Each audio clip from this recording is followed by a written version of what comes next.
Yowza. I didn't touch a thing. I didn't do a thing. It just turned off. And I've got a good, strong connection. And so I don't have any idea what's going on here. So now I'm going to wait a few seconds and see who shows up. And I guess we're starting over again, which is just such a joy to have to deal with this technology. Oh man, one of these days I'm going to retire from technology. But I guess in a lot of ways it is it's the bane of our existence, but it's also the way that we can get to work from anywhere and have the life of freedom, even if it does drive us crazy. All right, so let's see. Yeah, I know we're back. Yes, now I guess I get to start all over again. Okay, well, I'm going to start all over by saying that rather than using up this 30 minutes that we're going to do for this training to run you through all the different ways that you can help people to access credit and find ways to get money so that they can enroll in your program, I am going to put that all into a document. And if you are interested in that document, you can put a comment in here, or you can private message me, or to reach out in any way that you can, and I will send you the document with all of the resources listed. So I decided that today, rather than spending time just talking about the means to get the credit, I really want to talk about you, your mindset, your money situation, how you look at investing into your own professional and personal growth and development.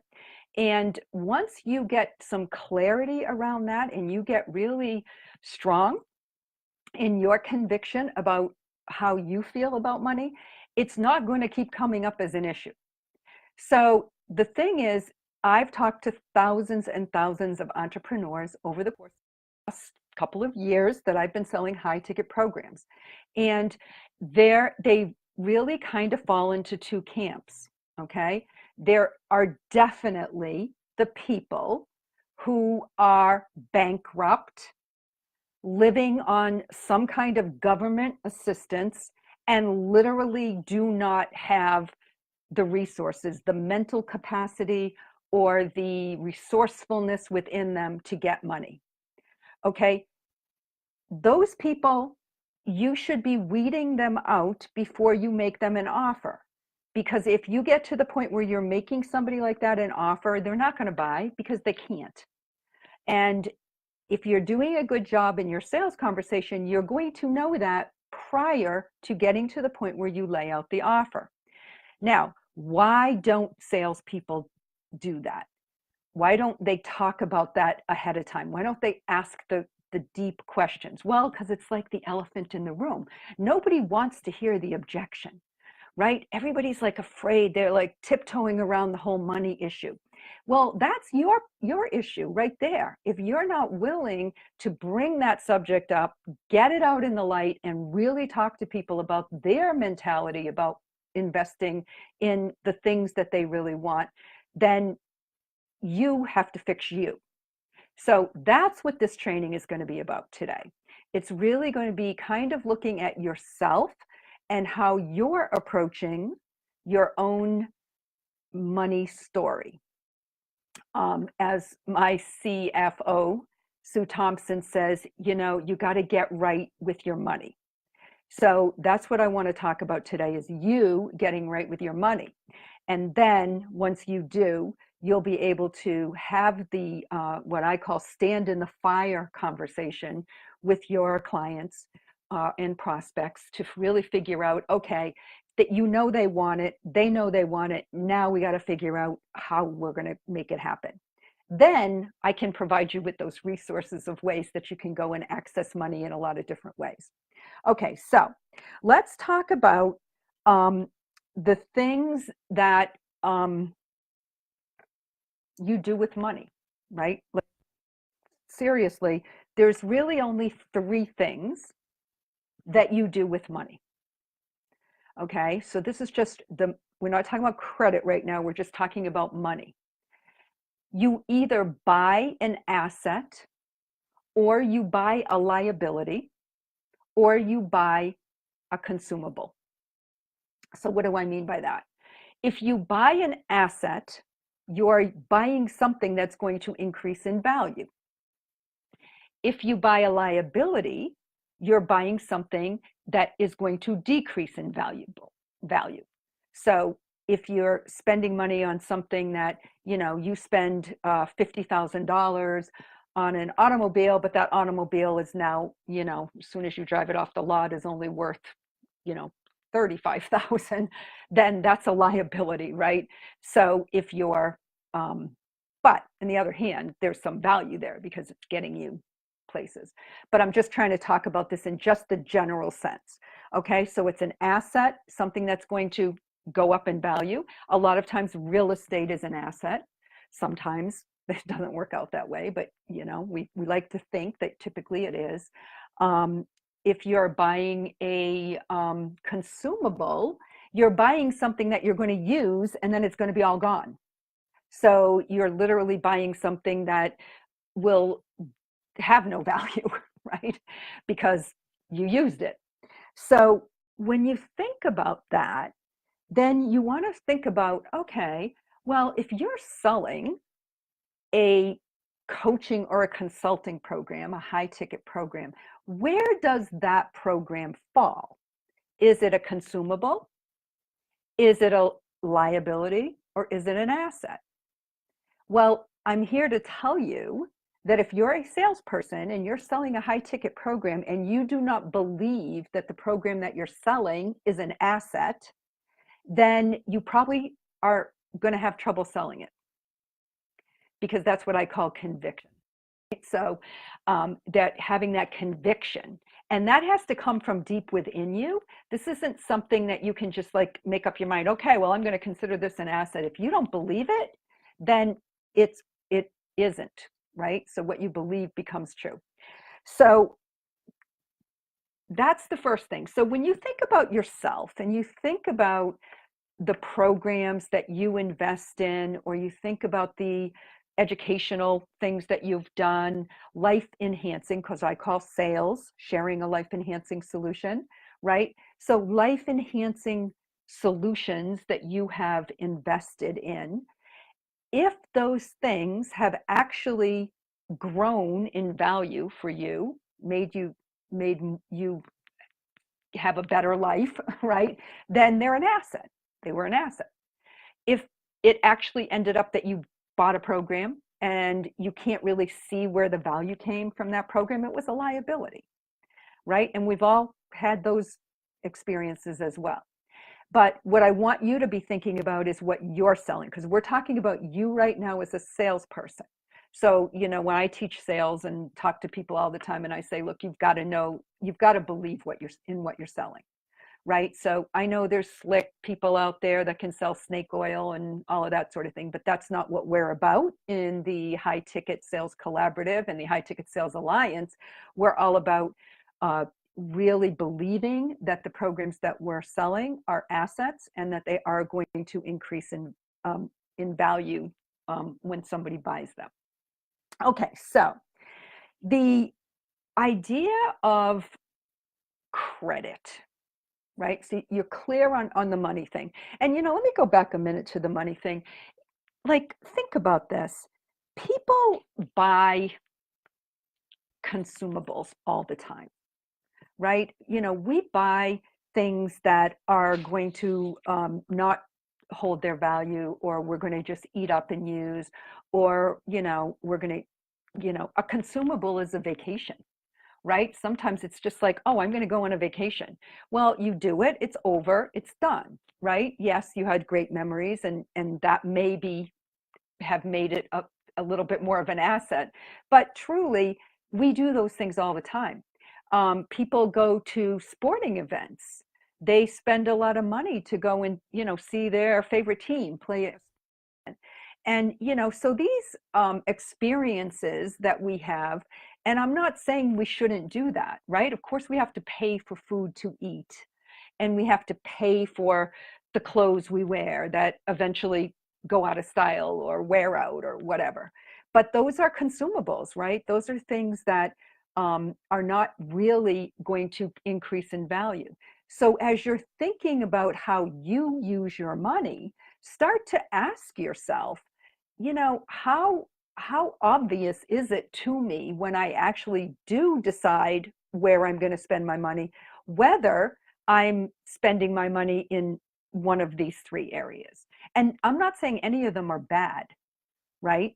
But what we really want to talk about when we're talking about selling these high ticket programs is the value proposition, right? So we're looking at the asset that people are buying.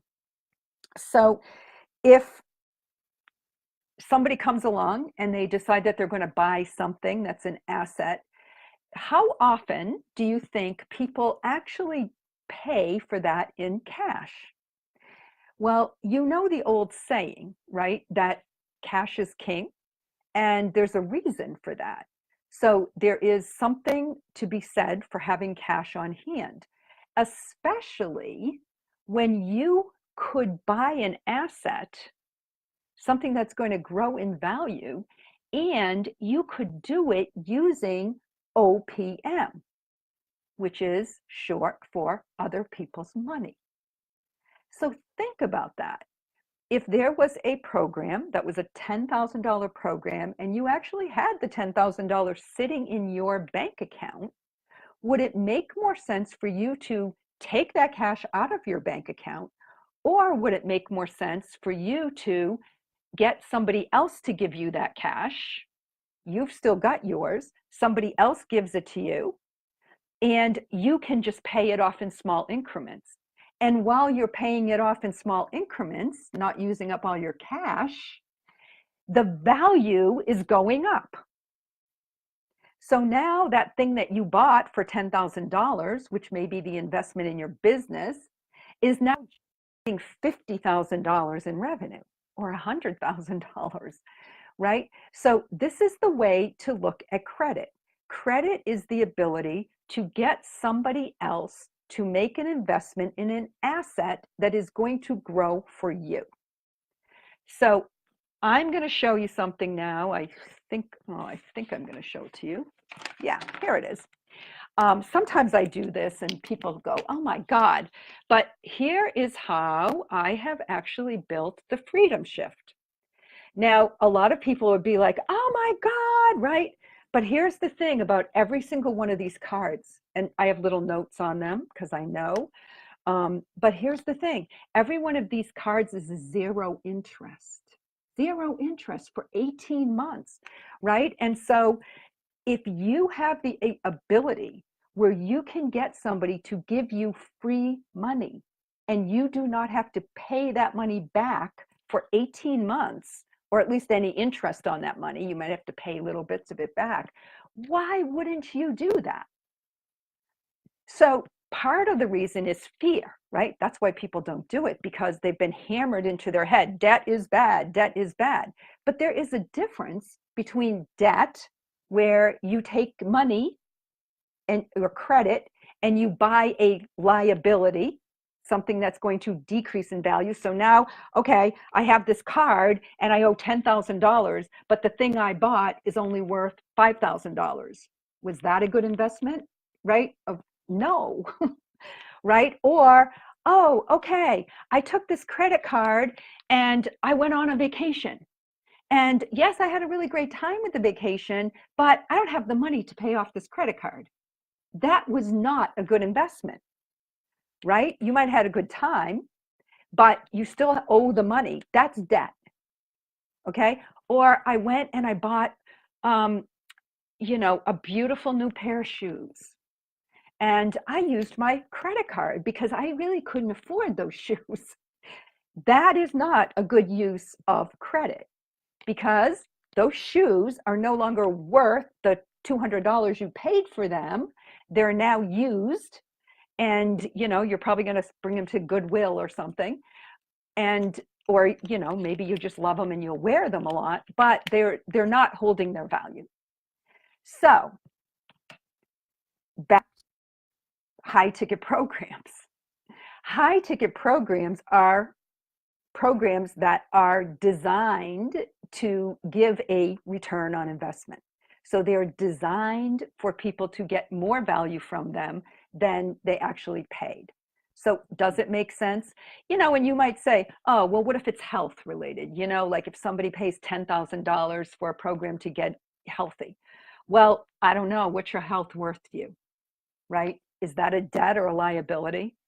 Or is that actually an investment in an asset? Because I would consider a healthy body an asset. Okay, so that's just, starting to think a little bit differently about credit. So yes, we have been conditioned by, some of these gurus out there that debt is bad, and it is bad. But as an entrepreneur, it's not debt if you're investing it to get your business going. It's not debt if your clients are investing it to enhance their life, to get their health, to get their marriage back. I talked about this in the last time we did this money thing, but one of our clients that we sell for sells a relationship reboot program, 80% success rate in saving marriages where one spouse was already out the door, and these people, most of these people were heading for divorce. The program is $5,200. A divorce costs $16,000, not to mention the emotional turmoil and abuse going on there, financially and in every other way. So think about that. Every time that you start thinking about money, thinking about what you're going to do and what you're going to buy, you can't be reckless. You can't be reckless with these cards. I mean, this is a tool that you use in your business, but you have to recognize that every time you make an investment, are you buying an asset, right? Is it something that's actually growing your business and building it up? So, okay. So that's my story about credit. And I want to make sure, okay, so why is this important for you? And why am I doing this training for you today, as opposed to talking about how you can help your clients? Well, okay, you got to help yourself first, right? It's like being in the stupid thing they say every time we're on the airplane. Put your own oxygen mask on first. Actually, I don't even know if they still say that, or maybe I just tune it out. But anyway, but it's true, and we all know we're supposed to do that. And that's the same thing in sales. So if you're going to sell a high ticket program to somebody and you have trouble investing yourself in high ticket programs, you're going to have a really hard time. So you got to fix you first. And so that's why this is all about you today. So one of the sales kind of secrets that really works well, a sort of a formula that you can use when you're selling to people, is this. A lot of you have heard it. It's called the feel, felt, found analogy. And so very often when people are kind of telling you about the struggles that they're having, you would be like, oh, yeah, I know how you feel. And I felt the same way, but here's what I found.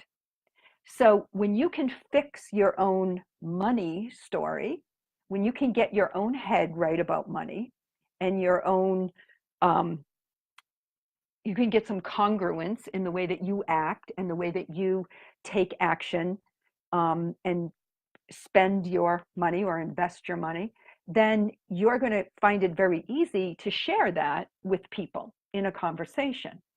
But if you've got a block against it and there's a barrier there in your own head, then you're going to resist getting into that conversation with people because it's incongruent, right? So it's really important when you want to fix something in sales to try to figure out what's showing up in you that's causing this issue in your sales conversation, because more than likely it's a reflection of your own value and your own values. So fix the money thing for yourself, and then you will not have the same problem when you go to talk about money with your prospect. Okay, so going back to my earlier comment, Yes, there are going to be times when somebody is going to get on a call with you and they truly cannot access credit, or they can't get money in any way. But again, you shouldn't be making an offer to those people. You should already know that prior to getting to that point. So I have a methodology for selling, which I call heart flow. And the heart flow is really a system of, kind of a blueprint of the way that the conversation's going to go. We don't use scripts or, try to use any kind of sleazy, slick tactics to close sales. But what we really try to do is make that heart connection with people and really talk about the things that are truly. Somebody wants to know, Sarah, hi, Sarah. Yeah, you want to know about the credit cards. I will talk about that in a minute. So, people who, um, so these slick conversations, we don't do that. So I'm trying to see where I put it. I don't have it in front of me, but we have the heart flow process, which is a blueprint, and it's a really easy to follow. And when you do the heart flow process, you'll see that there's a way in there that before you ever get to the stage, laying out the offer is like step number 7 of 9, right? And if you kind of go through this flow, you realize that you can hit all the typical objections way before you ever get to the point where you lay out an offer. So I actually did an interview about this the other day with Bradley Grinnan, and the interview is in my Facebook group. If you want to listen to that, it talks all about the heart flow process, and would give you probably some really good tips in there. And you can always reach out to me also, and we can chat about it. But the key is that, I'm not going to tell you that there's never going to be a person who can't, truly can't afford to do your program. But more than likely, if you have a program and you believe it, you believe in the value, and you communicate that value to that person, they can afford it if they want it. And there's multiple ways for people to access money so that they can get what they want. And usually they can get other people's money to do it. So, okay, that's enough about that. So the question is, can I recommend good credit cards? Absolutely. I have put together a document that is going to give you some sources where you can go to access credit. So there's a lot of different ways to do it. Some of them will provide credit for people with lower credit scores, and some would require you to have a little bit higher. Now, I don't know that all of these are actually great outside of the US. So pretty much what I'm going to be offering you is solutions for people within the US. So there's ways to get long-term loans. There's ways to get credit with no interest. There's way to get credit that would give you shorter term, no interest, but you don't have to pay anything for the, say 6 months. And, that some of those don't even require really, like I said, super high credit scores. So unless somebody has been bankrupt or they've really destroyed their credit and they just absolutely cannot get credit, these resources are really good. And I would say that, try them out yourself, use them yourself, and then you can talk about them really credibly. So, okay, that's it. Sarah, just make a note in the comments or PM me, or, anybody else that's on here too that would like that resource document, and I will be happy to get it over to you. And if you have any questions, or you want to chat with me, or you just want to, pick my brain about sales, whatever, you know how to reach me. Just get me on Facebook and Messenger. Make sure you belong to the High Ticket Sales Collaborative group, because we do lots of fun stuff in there. And it's always related to high ticket sales. That's what we're all about. And if you are a coach or consultant and you are looking to outsource your sales, that's what we do here. We match professional salespeople up with coaches and consultants who are offering a high ticket program. And if you're a salesperson and you're looking to be matched up, then you need to reach out to me too. So that's it for today. I will be signing off. Bye for now, and I will talk to you soon.